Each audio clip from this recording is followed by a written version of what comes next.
1972년 7월 4일, 이날은 아마도 5천만 결의 가슴 속에 길이 잊혀질 수 없는 뜻깊은 날이 될 것입니다. 남북 공동 성명과 적십자 회담.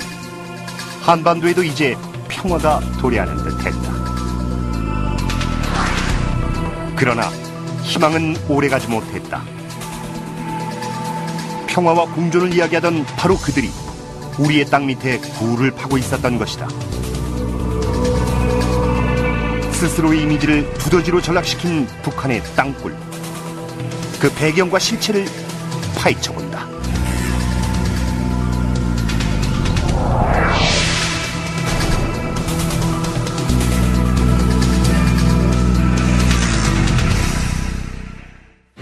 안녕하십니까, 배한성입니다. 끝나지 않은 전쟁 북한 도발. 오늘은 북한의 땅굴 도발에 대해서 알아보도록 하겠습니다. 도움 말씀 주시기 위해서 육군 예비역전장 박경석 장군님 나오셨습니다. 어서 오십시오, 장군님. 고맙습니다. 반갑습니다. 네. 박경석 장군님은 베트남전에서 또 많은 공을 세우신 그 명장으로도 알려져 있고요.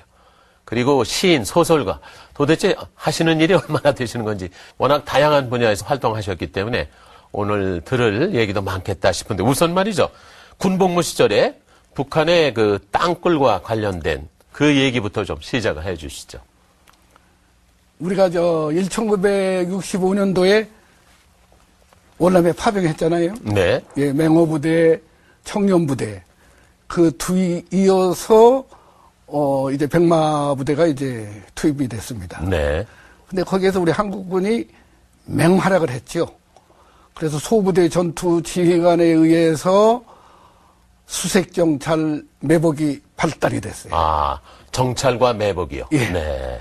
그래서 이 분대장급, 소대장급들이 전기가, 전투 기술이 아주 그야말로 획기적으로 향상이 됐죠. 아, 그런 계기가 있었고요. 예. 네. 그때까지만 하더라도 북한군이 휴전선을 통해 가지고 서로 마음대로 침투했어요. 그랬나요? 그럼요. 1965년도까지만 하더라도 이거는 좀 심한 얘기일지 모르지만은 미 2사단이 문산 지역을 방어하고 있을 때 북한 공작원들이 들어와 가지고 문산 시내에서 대포집에서 술 먹고 들어가고 할 정도로 이건 사실입니다.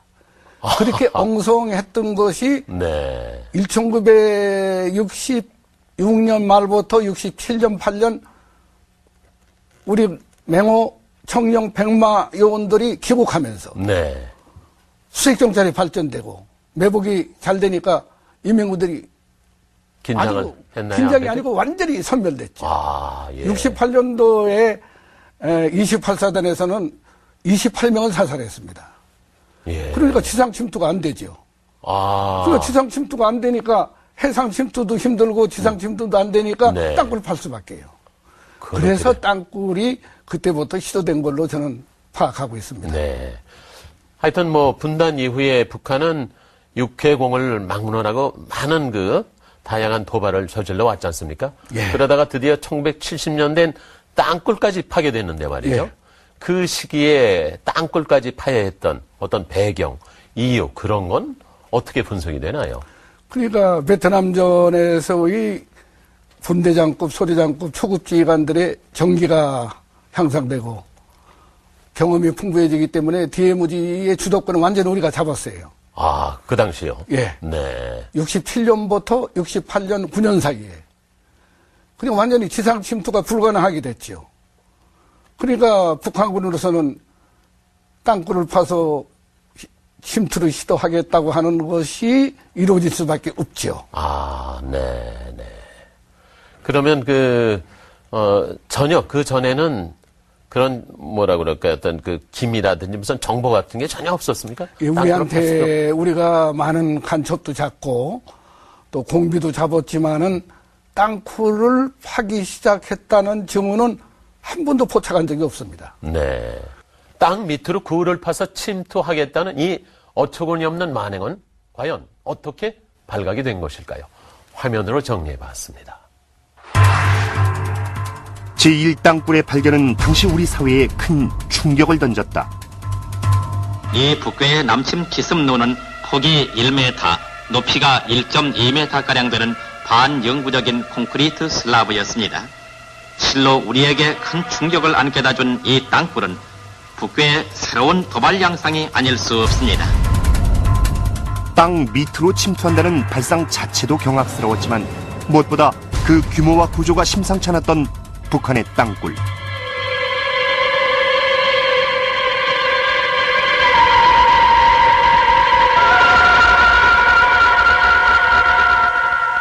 터널 속 곳곳에는 공사 진도를 표시한 날짜가 새겨져 있어 북괴가 얼마나 대남 기습 공격에 주도 면밀한 준비를 해왔던가를 스스로 입증해 주었습니다. 북괴는 이 땅굴을 통일로라 이름 붙이는가 하면 속도전이라는 구호까지 발견됨으로써 속전속결에 의한 무력 남침의 전략적 의도를 노골적으로 드러냈던 것입니다. 제1땅굴 발견 후 우리 군은 곧바로 두 번째 땅굴을 찾기 시작했다. 그리고 북한은 우리의 예상을 배신하지 않았다. 예상 기습 방향은 철원에서 포천을 거쳐 서울에 이르도록 돼 있고 시간당 3만여 명의 무장 병력을 침투시킬 수 있다. 이 정도 규모라면은 차량과 야포 등 중장비도 침투시켜 정규전이나 비정규전 모두에 이용할 수가 있는 것이다.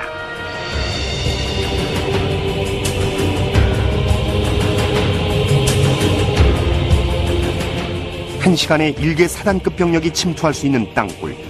그야말로 군사 분계선을 무력화하는 규모였다. 충격은 여기에서 그치지 않았다. 또 다른 땅굴에 대한 증언이 나온 것이다. 북괴군 총참모장인 대당 오진호와 군 간부들에게 남한을 빨리 해방시키기 위하여 지하에다가 은밀한 침투로를 조속히 구축하라는 교시로부터 시작되었습니다. 이 땅굴 공사를 진행하는 목적은 첫째로 전면전쟁을 일으킬 때 이 땅굴로서 다량의 병력을 침투시켜서 국군 후방을 급습 교란하여 전후방을 차단하고 한국군이 주 방어지대를 무너뜨림으로써 남한을 3일 이내에 완전히 점령하여 적화한다는 데 있습니다. 끝나지 않은 전쟁, 북한 도발 함께하고 계십니다. 박경석 장군님, 흔히 제1땅굴이라고 부르는 그 고랑포 땅굴이요. 네.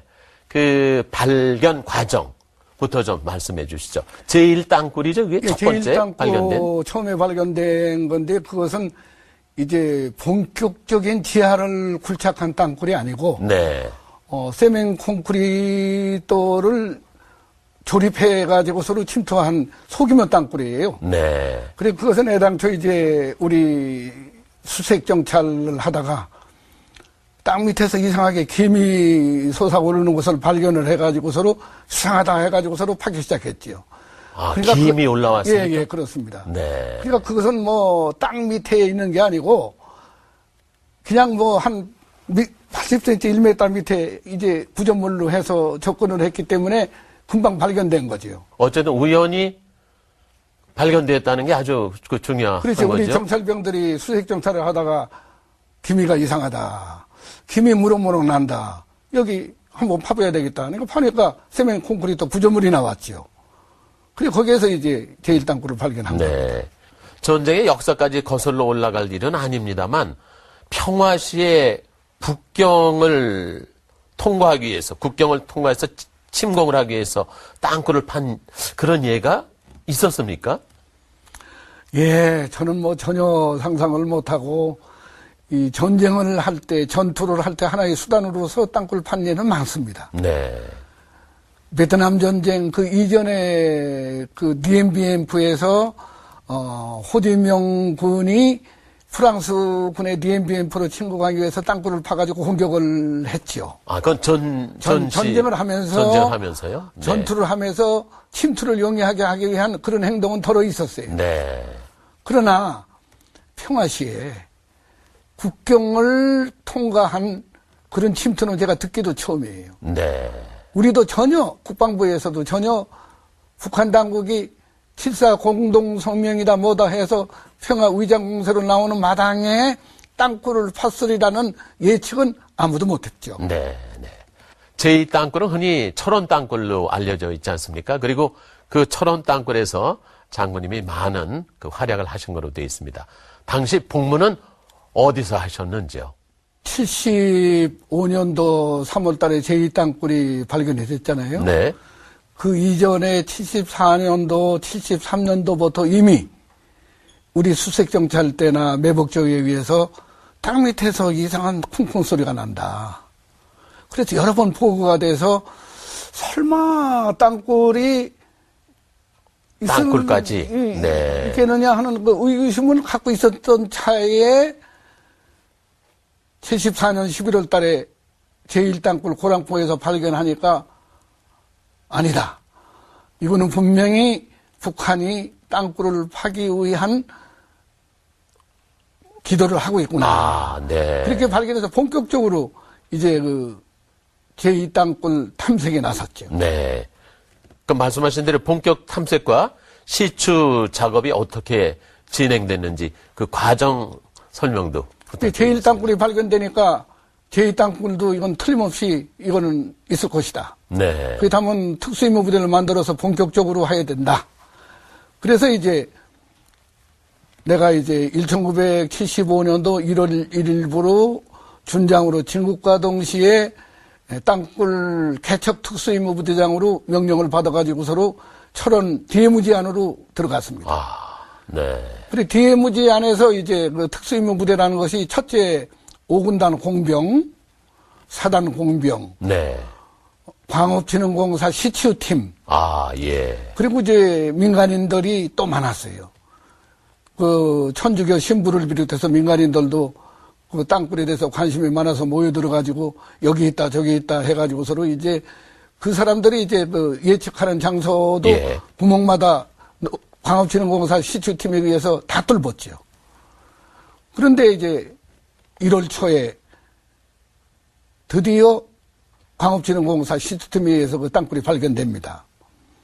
그래서 이제 옆굴을 파야지 되지 않겠느냐. 네. 왜냐하면 땅 밑으로 갔으니까 땅 밑으로 위에서 들어갈 수는 없는 거고 옆에서 그 북한군이 판 그 땅굴에 구멍을 뚫어가지고 접촉을 해야 되거든요. 아, 그렇게 그래서 되는군요. 옆굴을 뚫기 시작한 것이 2달 동안에 걸쳐서 한 45일 동안에 걸쳐서 옆굴을 파기 시작해가지고 서로 3월 달에 드디어 발견을 했습니다. 하신 겁니까? 바로 그러니까, 박 장군님께서 그 제가 현장에. 이제 특수무부대장으로서 이제 발견을 했습니다. 네. 그리고 처음에 놀랐죠. 그러게, 첫 느낌이 들어가니까 뭐 어떠셨을지. 규모도 뭐 일당굴과 같이 세멘 콘크리트를 만드는 것이 아니고 그야말로 이제 사람이 이 삼면 정대로다가 국으로다가 나갈 수 있는 대규모의 땅굴을 발견했어요. 네. 놀랄 수밖에 없죠.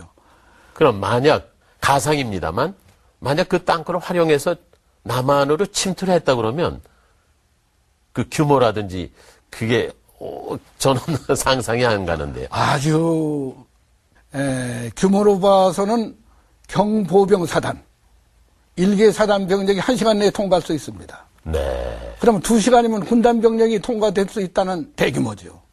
그러니까 우리 국가안보에 직결되는 겁니다. 그렇군요. 그런데 그때 당시 보도가 삼선개헌과 유신과의 관계가 밀접하게 연결이 돼 있어서 외신은 한국군이 조작이다. 아. 삼선개헌과 유신 이것을 관철시키기 위한 호도하기 위한. 예, 호도하기 위한 정치적인 긴장감을 조성하기 위해서 한국군이 만드는 걸로 다 보도됐어요. 그것은 뭐 미국뿐만 아니고 구라파의 보도도 일체히 그렇게 됐습니다. 네. 그러나 우리는 이제 확신을 갖고 있죠.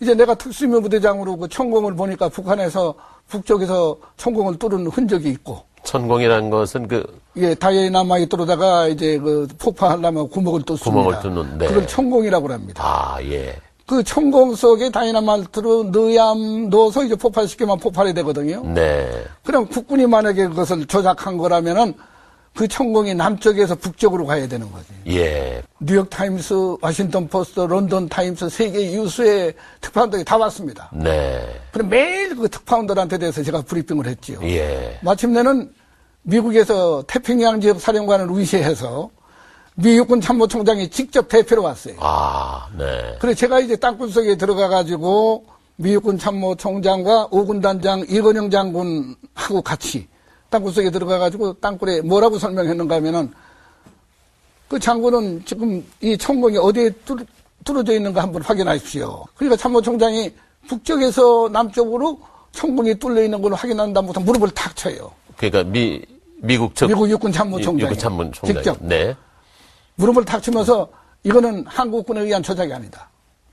네. 그래서 이제 미국 신문에 일제히 이것은 북한 공산당의 남침용 땅굴이다. 네. 그러니까 이제 세계의 특파원들이 와가지고 서로 그때마다 이제 제가 브리핑을 해가고 브리핑을 해서 그것이 완전히 이제 보도를 통해 가지고 서로 북한의 만행이라는 것이 확인됐죠. 네. 그 오히려 북측에서 남한이 그 만든 거다 자작극이다 이렇게 그 억지 주장을 하고 그랬던 게 있는데 그것은 그게 이제 뭐 구라파나 미국 신문 네. 보도에 삼성제형과 유신을 정당화하기 위해서 만들었다고 하는 보도가 나가니까 거기에 이제 덩달아서 이제 이북에서 그렇게 오리발을 내밀었죠. 네. 그러나 그 이후에 미 육군 참모총장이 확인하고 외신 기자들이 확인한 다음부터는 그 말이 쑥 들어가 버렸죠. 네.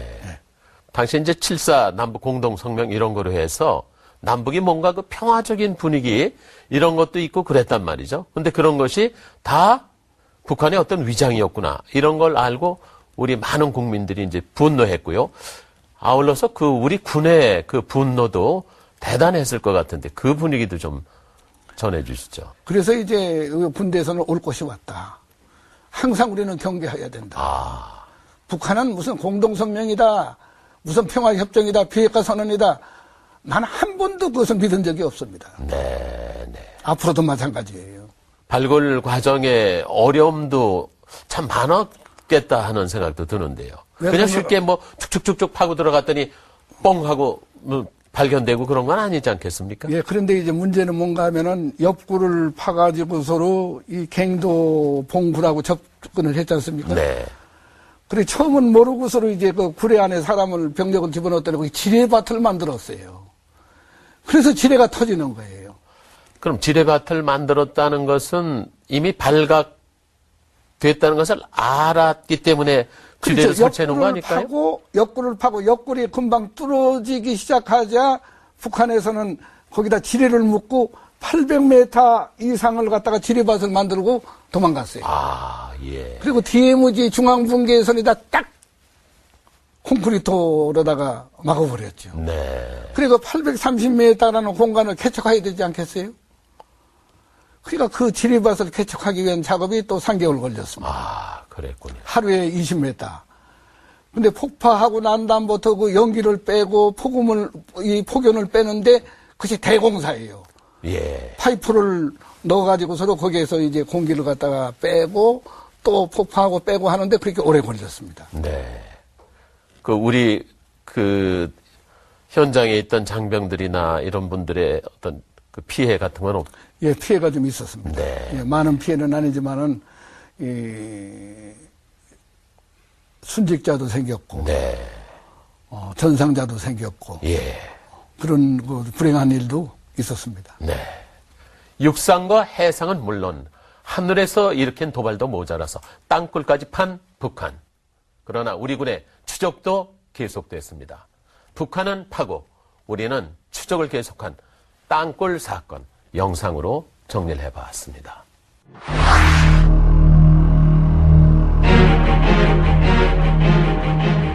(1978년) 가을 휴전선 남쪽 4km 지점에서 아치형 땅굴이 발견됐다. 우리가 세 번째로 발견한 북한의 침투용 땅굴. 너비 1.95m, 높이는 2.1m. 1시간에 3만 명의 병력뿐 아니라 소형 야포까지 이동할 수 있는 대형 땅굴이었다. 지하 73m. 그 깊은 땅 밑에 길이 1.6km에 달하는 고속도로를 구축해 놓은 셈이었다. 세 번째 발각되는 땅굴인 만큼 북한의 은폐 전술도 치밀했다. 굴 속에 물을 흘려보내 우리 군의 탐색 작업을 방해했던 것이다.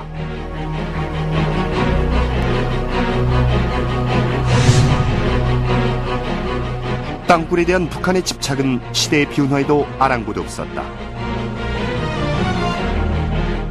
1990년 강원도 양구군 북동쪽에서 발견된 네 번째 땅굴. 우리 수색대의 실측에 의하면 땅굴의 너비는 1.7m, 높이 1.7m. 1990년 3월 3일 발견했으며 깊이는 지하 145m, 길이 2052m. 구조는 암석층 불진 아치형이며 예상 기습 방향은 영동 고속도로 쪽이 됩니다. 만일 이러한 땅굴을 우리가 발견하지 못했었더라면 붉은 총칼이 단숨에 우리의 가슴을 겨눌 수 있다는 사실을 상기할 때 실로 몸서리쳐지는 일이 아닌가. 최단 시간에 최대 규모의 병력을 우리 측 방어진지 후방에 기습적으로 침투시키려는 음모가 바로 여기에 있는 것이 아니겠는가. 땅 밑까지 마다하지 않는 북한의 대남 침투 야욕. 과연 지금 이 순간엔 어떤 공간에서 우리를 노리고 있을까?